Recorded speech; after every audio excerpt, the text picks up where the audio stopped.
salarial sobre el tema de la reforma de la educación. ¿Por qué no hay reclamo salarial? Porque hubo un acuerdo entre el gobierno, ¿ah?, y los gremios del Estado de una recuperación salarial hasta el fin de este gobierno, que lo firmaron y que y reconocen que nunca habían logrado un acuerdo como este, no dicho por el gobierno, dicho por los propios representantes de los trabajadores en la salud, que nunca hubo una recuperación en ese sentido, que el Frente nunca se lo había dado. Entonces, porque de eso no se dice. Entonces, está bien, digo, cuando sos oposición, muchas cosas las dejas pasar y no vas a decir los logros del gobierno del cual no perteneces, y el PCNT sabemos para dónde patea, y obviamente no van a reconocer nunca, porque digo, yo no voy a entrar en eso si el PCNT y el Frente Amplio es lo mismo, pero bueno, ya casi son lo mismo. Pero digo, pero más allá de eso, es decir, todo eso, digamos, no se reconoce. Y no estamos hablando de una pandemia hace 10 años. ¿No?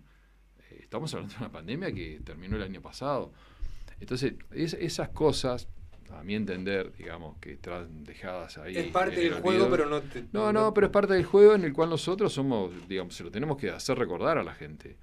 Porque, digamos, nosotros somos actores políticos, en este caso somos oficialistas, y le tenemos que hacer recordar a la gente esas cosas, que no pasaron hace 10, 15, 20 años. Cuando, a ver, el Frente Amplio asume el gobierno en el 2005, hubo una crisis tremendamente económica, fueron entre el año 2001 y el 2002. Es decir, cuando asume, ya habían pasado más de 2 años y medio, 3 años, y sin embargo se le echaba la culpa a la situación de lo que había pasado en el año 2002 y bueno, todo lo que había pasado, cuando tomó un país en crecimiento con el gobierno de Valle, que todos lo reconocen hoy, digamos, el crecimiento que tuvo el gobierno de Valle, y que desde que obviamente tocamos fondo, hasta que empieza la recuperación.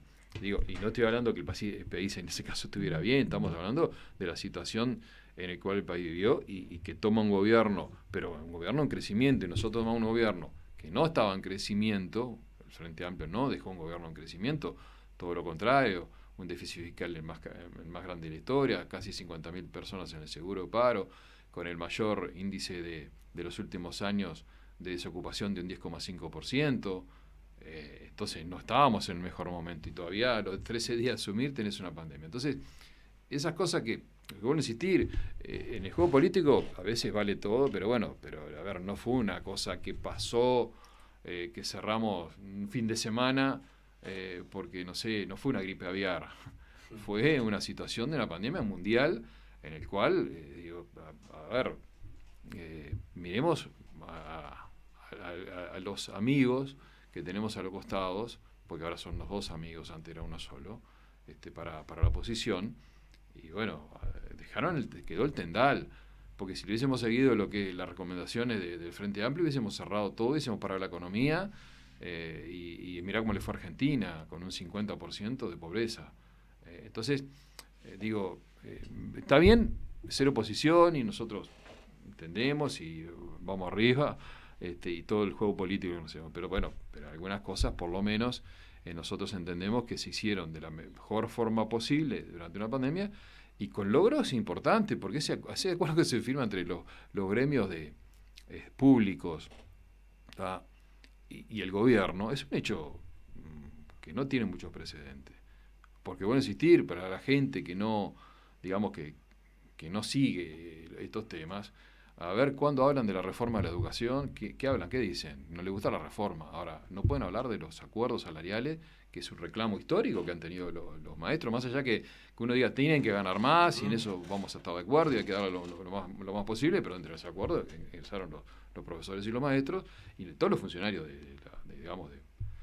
la educación, docentes y no docentes, y bueno, de eso no puedo dar reclamo porque indudablemente ya hay un acuerdo firmado. Pero firmado de conformidad, digo, nadie obligó a nadie a firmar. Entonces nos parece que digamos que hay cosas, entonces digamos, esos logros que digamos que de alguna forma el presidente dice que fuera entre estos, y bueno, el otro, el bajar impuestos, nos parece más. ¿Que nos gustaría más?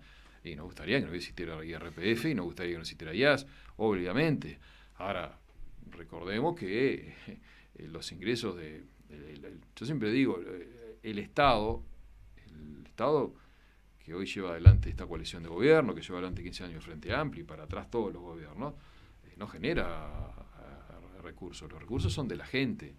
Entonces, bueno, hay que tratar de administrarlo lo mejor posible y en eso estamos. Y bueno, y le vamos a ir diciendo a la ciudadanía todas estas cosas que para nosotros, pueden sentir, son importantes porque son compromisos que se van. Nos hubiese gustado más, y si no hubiese estado la pandemia, seguramente hubiese sido mayor, digamos, la rebaja del IRPF y del gas y quizás algún impuesto más. Bueno, pero se pudo lo que se pudo porque pasamos 2 años muy, muy complejos y había que enfrentarlos.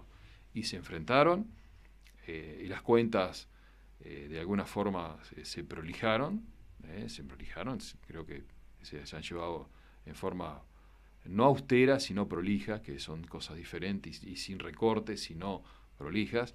Y bueno, porque la plata es de la gente y recordemos, yo no estoy para salir a recordar cosas, pero digamos, en los gobiernos del Frente Amplio hubo aventuras que terminaron muy mal y aventuras que costaron muchísima plata. Recordemos ANCAP, cerca de $900 millones, la regasificadora todavía no se sabe ni cuánto, más de $200 millones, y así sigamos, y Pluna, y Alas Uruguay, que le dimos plata para formar cooperativas, a una aerolínea sin avión.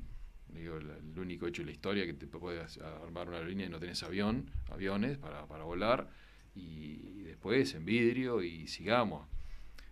Entonces, digamos, creemos que después de una pandemia podemos bajar impuestos. No es lo ideal, no es lo que todo el mundo hubiese querido o que el gobierno hubiese querido, no, es real, no es así, pero es algo, son mensajes y bueno, insistir, dinero que la gente lo gasta, no estamos hablando acá que la gente se lo guarda o eso lo va a utilizar para ponerlo en el banco o para, con esa plata va a salir a veranear o ahora en Semana Turismo, no, es para gastar, es para porque esa gente lo va a invertir en los gastos que tenga la ciudad.